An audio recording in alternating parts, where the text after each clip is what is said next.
Hey guys, before we get the video started, there are two things that I want to get out of the way first. One is that the channel's going to be going through a little bit of a phase at the moment, so if you would, please just ignore this. And secondly, this video is going to be containing some spoilers, so if you haven't watched the following shows already, I suggest you save this video for later and maybe go ahead and watch these shows right now. The show that I'm gonna talk about the most in this video is literally free to watch on Tubi, so maybe go ahead and watch it right now.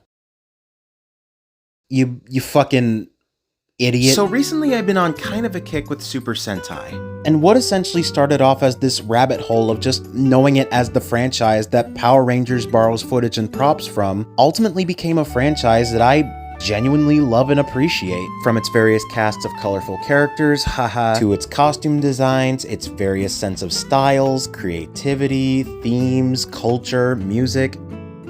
Oh my god, the music in this franchise is just so good. And yeah, overall it's just a really fun franchise that I really like. One show in particular that I want to give a shout out to though is Ninpu Sentai Hurricaneger, i.e. what Americans recognize as Power Rangers Ninja Storm. Cause while it's not my favorite Sentai season, hell, by the time I get through more of this franchise it probably won't even make top 5, give me on the mic, it still holds a very special place in my heart, as it was not only my second ever Sentai season, and I had practically just started this season right after I had just finished Ninja Storm for the first time, but it also has Wendinu. Boy did it have some Wendinu. It's still far from a perfect season though. Like, for every great fight scene the show has, it kinda starts to become standard Sentai stuff the longer the show goes on. It's a little slow in some areas, but all around still enjoyable. And while the main cast of characters are charming and likable, if not a little dorky, as always, the villains leave a little bit to be desired. It's not to say that they're bad villains, per se. Like, most of them just range from good to Wendinu and Tatara Korra. But the villain that I'm talking about in particular is the show's main villain. The big centipede, if you will. And I'm of course referring to none other than Lord Tauzan, and who I consider to be not only the worst Sentai villain in the entire franchise so far, but probably the worst villain I have ever seen in my life. And I know that may sound like an exaggeration, like some of y'all will probably leave some worse villains in the comments, but hear me out on this one. The reason why I don't rock with Tauzan really just boils down to one sentence. He doesn't fucking do anything. For 50 plus episodes, he's built up as this big, dangerous entity that will do unspeakable atrocities to this planet, but in reality, he just sits in his chair, chants to himself, and lets his subordinates do fuck all while he waits for it to be born. And again, you might think that sounds like an exaggeration, but no, that's really what happens in the show. Yeah, he has things like a cool design and like a motive, but really that's about all he has going for him. No real standout moments, no memorable lines of dialogue other than the it bits, not even a single instance in where he actually tries to kill the Rangers himself. And I know what you're gonna say, but that's later in the video, so just sit down and shut up. Hell, even when his minions fail to try and kill the Rangers, he rarely ever gets mad at them, let alone punish them. He just goes like, "Oh, how you are all such a disappointment to me, but no matter, soon my big fucking it will be born." Rah! And yes, I am aware that Tauzan doesn't really give a shit about his followers and was merely using them as pawns just to get closer to it. And when that's a part of your villain's plan, especially one that can keep a cool head like Tauzan, I can give them a pass. But at the very least, the villain either needs to be interesting or intimidating, or their plan needs to have an interesting payoff. And sadly, I just don't get that from Tauzan. I don't buy him as an imposing threat because a large majority of his screen time is dedicated to nothing but sitting and talking. And the writer's only solution to make him sound more interesting than he actually is to have him always talk about the exact same thing.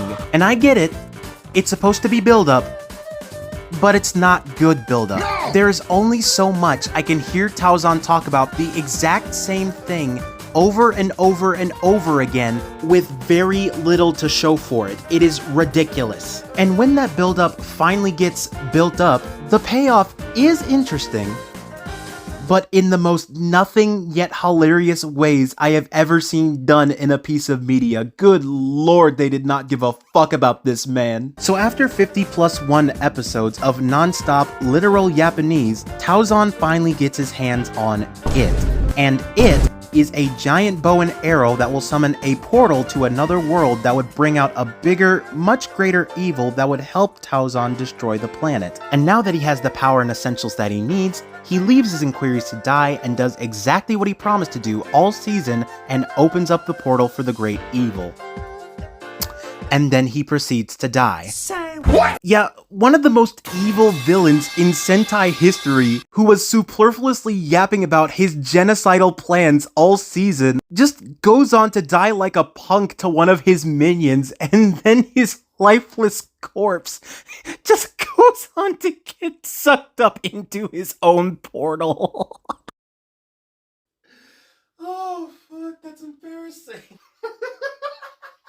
Now, I know what you're thinking, but Gabriel, Taozan can't be gone from the series. He still shows up in the final episode, and to that you are correct.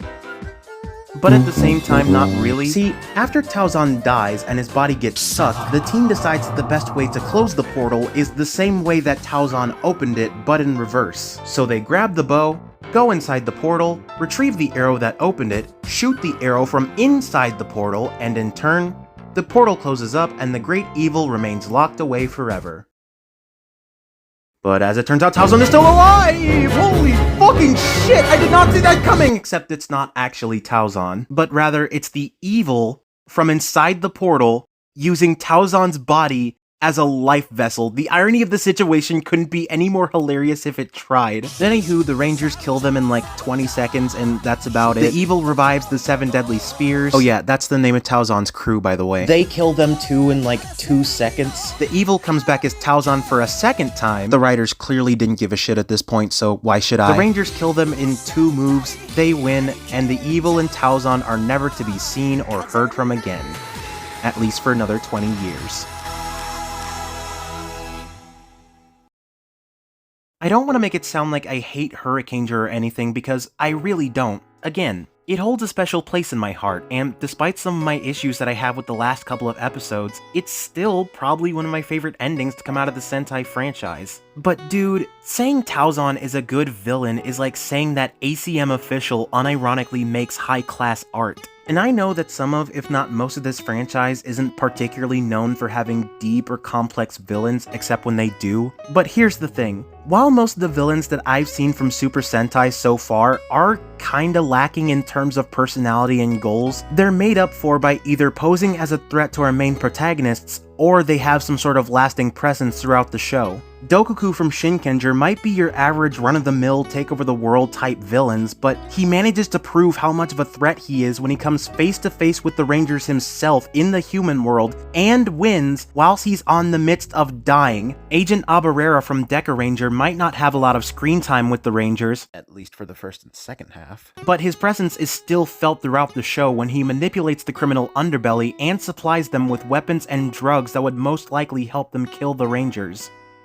Also, he takes over their base by the series finale. Hell, if we want to compare Taozan to somebody outside of the franchise, but still heavily related to it, his fucking Power Rangers counterpart. I know people like to clown on Lothor because of how much he comes across as a joke in Ninja Storm, but here's the thing. Unlike Taozan, I'm never bored by his presence. Unlike Taozan, he has an actual backstory and goals. Unlike Taozan, he actually tries to kill the main protagonists himself more than once, rather than some lackeys and an evil entity that pretty much do it for him. Yeah, he's a moron, but he is a moron I'm actually invested in. And I would much rather be invested in a moron who acts more like somebody's uncle rather than a villain, than a villain who pretty much does nothing for his entire series run until his eventual fate. It's also kind of saying something when the adaptation reduces you to being the main villain's mecha by the end of the series, but you didn't hear that from me. And that's all that Taozan is. A nothing villain.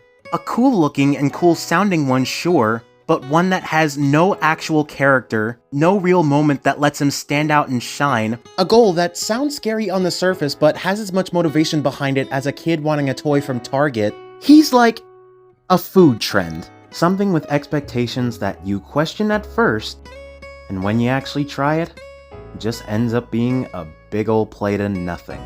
Big promises, but all talk. And that is why I consider Lord Taozan to be not only the worst Sentai villain, but also my least favorite villain of all time.